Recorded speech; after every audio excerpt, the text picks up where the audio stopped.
Hello students. In the previous video, we have done the physical properties of metals and non-metals till fifth point, that is melting point and boiling point. Today we will start with the sixth point, means sixth physical property, that is called the malleability. So firstly we will discuss that what is the meaning of malleability.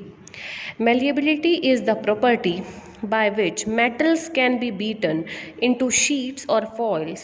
ठीक है, it is the property of malleability. Means जो metals हैं उनको हम किस में convert कर सकते हैं, शीट्स में कन्वर्ट कर सकते हैं. When we will beat them, means अगर हम उन पर हैमरिंग करेंगे, आजकल हैमरिंग की बजाय मशीन्स यूज़ होती हैं, तो by hammering they can be converted into thin sheets, or we can say foils. For example, gold and silver, they are the best malleable metals.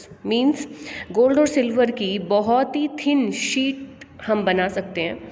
Silver foil आप सबने देखी होगी, which is used to decorate the sweets के ऊपर silver foil लगी होती है decoration के लिए.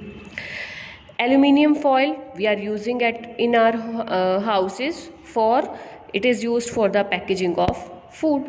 So this is the property of malleability, due to which the metals can be converted into thin sheets.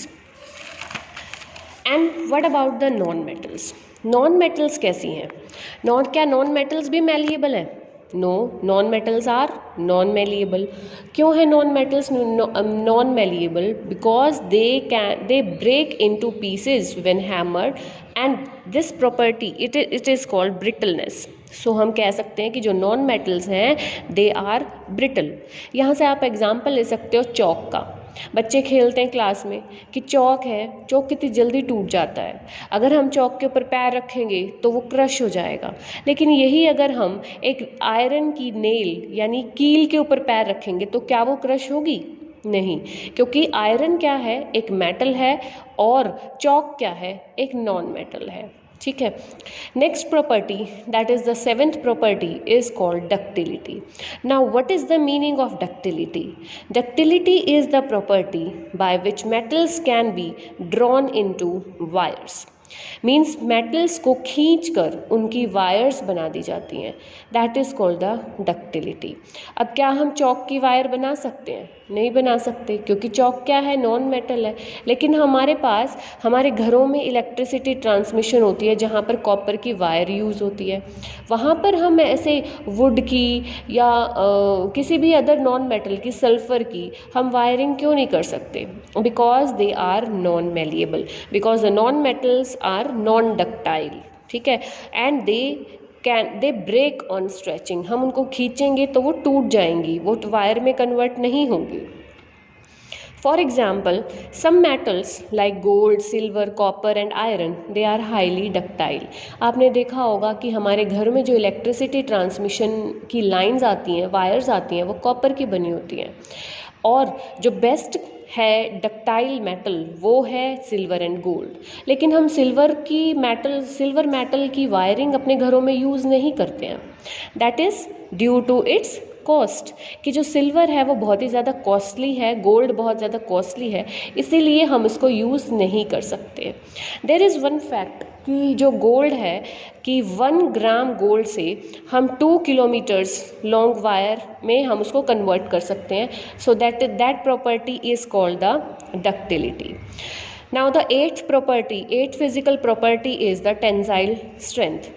Metals which have high tensile strength means they can be stretched to some extent without breaking. Means हम उनको खींचेंगे, हम उनकी stretching करेंगे तो वो easily break नहीं होंगे, बल्कि वो कुछ उनमें टेंसाइल स्ट्रेंथ होती है, मीन्स वो ईजिली टूटते नहीं हैं. फॉर एग्जाम्पल, जैसे हम आयरन की बात करें तो आयरन की टेंसाइल स्ट्रेंथ बहुत ज़्यादा है, हम उसको ईजिली ब्रेक नहीं कर सकते. But here are some exceptions like zinc and arsenic. Zinc और arsenic metals की टेंसाइल स्ट्रेंथ ज़्यादा नहीं होती. They have less tensile strength and they can be broken down easily. But the non-metals which have low tensile strength, हमने starting में इस chapter में पढ़ा था कि जो नॉन मेटल्स हैं वो सॉलिड स्टेट में बहुत ही कम होती है, तो तो जब लिक्विड है या गैस है उसमें तो टेंसाइल स्ट्रेंथ लो होगी ही, क्योंकि उनको तो हम स्ट्रेच कर ही नहीं सकते। Next property is the ninth property, that is called the conductivity. Metals, they are good conductors of heat and electricity. For example, silver. Silver metal is the best conductor of heat and electricity, followed by the copper, gold, aluminium and tungsten. These all metals are good conductors, but the silver is the best conductor of electricity. Here is also some exception that like bismuth, iron and mercury, these are the metals which are poor conductors of heat and electricity. Now what about the non-metals? Non-metals are generally poor conductors of heat and electricity, but there is an exception that is called the graphite. Graphite is the non-metal which is good conductor of heat and electricity, and this graphite is a non-metal. The last physical property of metals and non-metals is sonorous. Metals, they produce sound when they are struck with some hard objects. Means जब हम metal को किसी hard object से struck करते हैं तो उसमें sound produce होती है, बट नॉन मेटल्स में वो साउंड प्रोड्यूस नहीं होती. So non metals are non sonorous. यहाँ पर साउंड का मतलब ये नहीं है कि अगर हम इस पेंसिल को गिराएंगे तो वो साउंड प्रोड्यूस नहीं करेगी. यहाँ साउंड का मतलब है कि जो मेटलिक साउंड होती है, जो रिंगिंग साउंड होती है, यानी किसी के घर में बर्तन गिर जाए तो पड़ोस तक पता लग जाता है, बट पेंसिल गिरे तो नहीं पता लगता.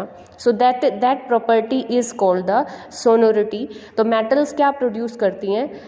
मेटलिक साउंड प्रोड्यूस करती हैं जिसको हम रिंगिंग साउंड बोलते हैं, बट नॉन मेटल्स जो हैं वो नॉन सोनरस है. So this is all about the physical properties of metals and non-metals. In the next video we will start with the chemical properties of metals and non-metals.